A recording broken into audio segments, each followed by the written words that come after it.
سقطة استملؤ كوينات سرع كبابا أتي أمانغو سلسة صابعة حيلتات استقرقرة وعل بريتريا نتقراي بستفلي ملكعو يحاسيالو زي بسقطة زكاير زلو كوينات تقراي استملكت لو معنت وانا قدايناي أتي أبريتريا استفرم وعل دو مبال تتصابعوتات نوتادراو قنصي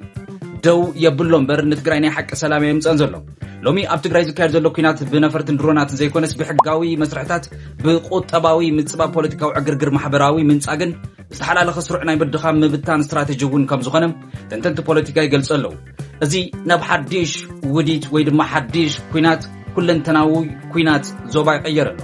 سلام ازي ناتنا فورمي انا هاجر تخلب رهاني لو ما عندي حديش قداي حديث زينا حزنا مسينا لنا زرزر كوناتات وعل بريتريا وعل طرح زي كونس اتي بحبو زكاير زلو بزحج ساعات تግራይ بعلاون زي تزارو زلام كعالم لقم عكن زيناتات ون زي صبصبو زلوا زينا خنملكت هنا እዚ ቪዲዮ እዚ ላይክ ጌርኩም ጀምሩ ሰናይ ምክትታል እዚ ስልታዊ ምኽባብ እዚ በርባዕተ ቀንዲ ዓምድታት ተራእዮም ኣለው ወይ ድማ ኣብ ኣርባዕተ ዋና ዋና ዓምድታት ዝቕመጡ ኮይኖም ኣለው ሕጋዊ መስርሕ ዝተመልከተ ሓደ ስልቲ እዩ ዘይ ሕጋዊ ወታደራዊ ሒዞም ብዝብል እቲ ውዕል ፕሪቶሪያ ምስሓብ ሰራዊት ኤርትራን ሓይልታት ኣምሓራን ዝሓትት እኳ እንተነበረ ዛጊድ እቶም ሓይልታት ካብ ምዕራብ ትግራይ ይኹን ሰሜን ምዕራብ ደቡብ ትግራይ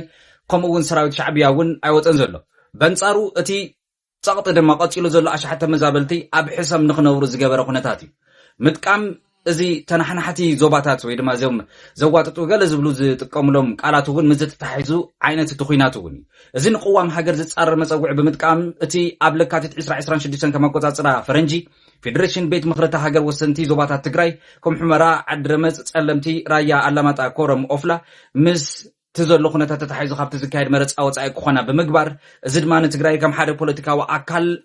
مبتان استجابر وديت مخانو تجراي عبد حج سعد بيروقراطياوي انقفات اب حجابي سونت حوحات نمملاس حجاو سونت حوحات بمفراد ديمقراطياوي حنفشفش كفتقرون تغيرو يبهالو فيدرال منغستي حوحات كم حدا ود بوليتيكا طرح كقصل كم بمقبر تزول بوليتيكاوي حمقن وي ون كحتت زغبؤنا يسرح مطفاتات اندحرحالو بحجاو مسرت كحتت يغبا بوليتيكاوي مسرحن بوليتيكاوي هوتن ግን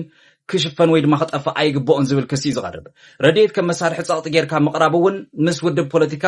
حوحات زتحاز كوينلو ودب حوحات بوليتيكا ወይ ድማ ንትግራይ ወኪሉ ኣብ ፌደራል መንግስቲ ዝቀሳቀስ ሓደ ገዚፍ ውድብ ፖለቲካ ካብቲ ፖለቲካ ጸወታ ወጻኢ ብምግባር ኩሉ ቁጠባዊ መስርሕታትን ካልኦት ጉዳያት ስትራቴጂካዊ ቁጠባዊ ምድኻም ጌርካ ምምጻእ ንትግራይ ኣቤት ዝብል ውድብ ፖለቲካ ኣብ ምጥፋእውን ይስራሓሎ ዝብል ትንታንን ቅድመ ኩነትን ይቀመጠሎ መቀለ ከም ቁጠባዊ ማእከል ንኸይትቅጽል ምግባርውን ናይ ትግራይ መሓውር ቁጠባዊ ምፍራስ ከም ስትራቴጂካዊ ዕላማታት ተታሒዙ ይቅጽል ኣሎ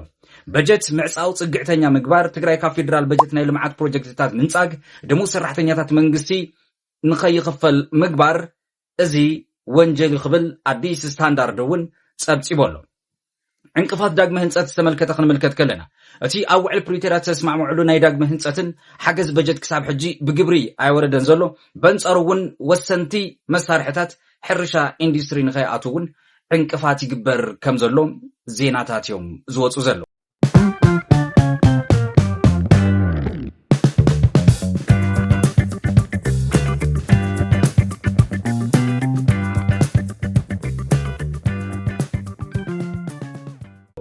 مسفحفح دخلنت دما نزي سحبو زمصا صقم قدمي خوينات 2600 زنبر مطن دخلنت تግራይ ኣብዚ እዋን እዚ ካብ ናብ 900 ደይበሎ ሕጂ ኣብ 700 ድማ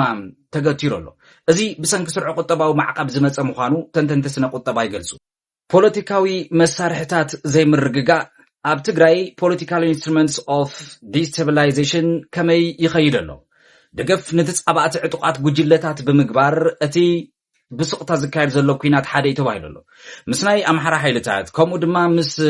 تفال العتقات عب قربيت عفارون زلو زتمسرت حيل سلام ويدما حرام ريتبايلو متصوع بمدقاف أويزة تقراي مبتتان زي مرقاق نخلوون فيدرال منغستي عبي أبركتو اللو وزوال كسي معالتا وقسم مع خلو ديملوماساوي مدنقار فيدرال منغستي نتوع البريتريا بعلقو تحسو خلو أب كلمة عالم لخوا محبر سبقن حوحاتن نتيق زيو من محدار تراين دما تحتات بمقبار ديبلوماساوي تغطي يقبر كم زلو زقلسو زيناتات يمسمع زلو محبراوي مسارحي حبراوي مقطعتي social instruments of collective punishment تباهيلو مستقلسو زي بسقطة ዝካየድ ዘሎ ኩናት ትግራይ ሙቃዕ መሰረታዊ ኣገልግሎታት እውን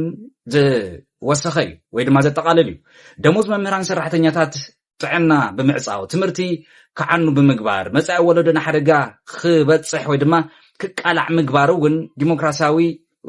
ዲሞግራፊያዊ ዝኾነ ለውጢ ብምግባር ድማ ትግራይ ቀጻሊ ዝኾነ ፀገም ንክህልዋ ዝግበር ዘሎ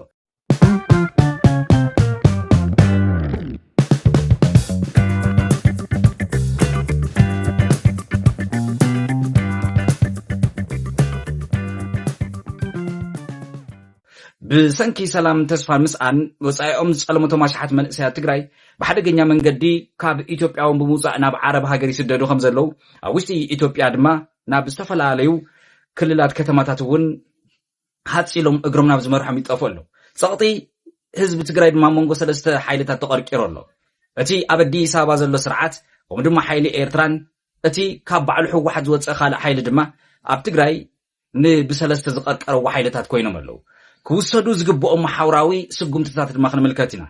እዚ ማለት እቲ ኣብ ትግራይ ዘሎ ፀገም ወይ ድማ ብስቕታ ብሰላሕታ ብሕቡእ ዝካየድ ዘሎ ኩናት ንኸብቅዕ እንታይ ክግበር ኣለዎ እዚ ቅልውላው እዚ ንምፍታሕ ዞም ዝስዕቡ ሰለስተ መሰረታዊ ስጉምትታት ክውሰዱ ከም ዝግባእ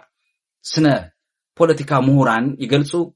ፖለቲካዊ ተንተንቲ እውን ይትንትኑ ኣለው ዓለም ለኻዊ ተሓታትነት ፍትሒ ብዘይ ተሓታትነት ዘላቕ ሰላም ክመፅእ ስለ ዘይኽእል ንዝተፈፀሙ ገበናት ኩናት ዓሌታዊ ምፅራግ ዝምልከት ዓለም ለኻዊ ፍትሒ ክረጋገፅ ኣለዎ ቅድም ቀዳድም ረድኤት ኣገልግሎት ካብ ፖለቲካዊ ፀቕጢ ነፃ ምግባር ረድኤት ደሞዝ ሕክምና ትምህርቲ ከም ፖለቲካዊ መሳርሒ ምጥቃም ብፍጹም ደው ክብል ከም ዝግበር ወይ ድማ ክግበር ኣለዎ ንሕቶታት ዶብን ምምላስ ተመዛበልቲ ምፍታሕ ህዝቢ ትግራይ ብሰላም ናብ መረበቱ ክምለስ ድማ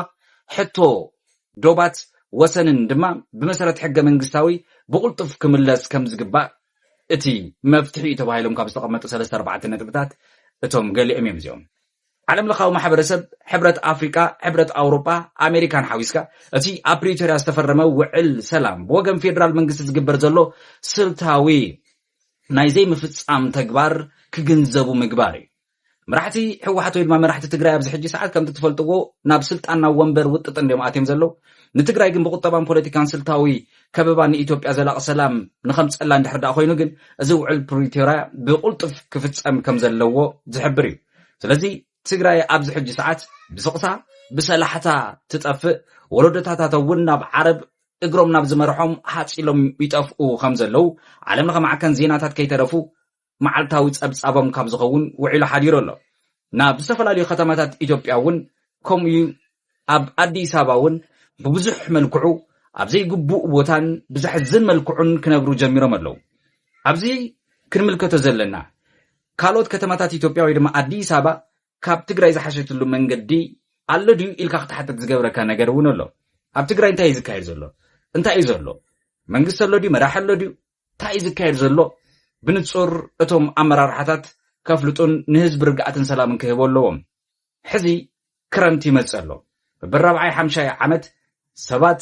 ብገዛእ ገዝኦም ምስ ንብረት ሃፍቶም ይልምን ኣለው ጎድናታት መቐለ ሮማናት ኣክሱም ዓዲግራት ሽረ እንዳስላሴ እውን ኣብ ዝተፈላለዩ ማዕከን እዞም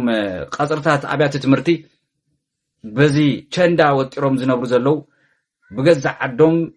ምስ ንብረቶም ምስ ሃፍቶም ኣብ ደገ ተደርብዮም ዘለው ተጋሩ ሕዚ እንታይ እዮም ክኾኑ መንግስቲ ወይ ድማ ምምሕዳር ትግራይ እንታይ ይሰርሕ ዘሎ ቀጻሊ መጻኢ ውክልና ፖለቲካ ህዝቢ ትግራይ ተጋሩን ኣብ ኣዲስ ኣበባ እንታይ ክኸውን ብግልጽ ክንገር ክዝረብ ኣለዎ ሕዚ እውን ብስቕታ ብዘይተነገረ መልክዑ ኣብ ትግራይ ኩናት ይካየድ ኣሎ ሪቶታትኩም ጽሓፉልና መሊስና ብኻልእ ሓዲስ ዜና ክንምለስ ኢና ሰላም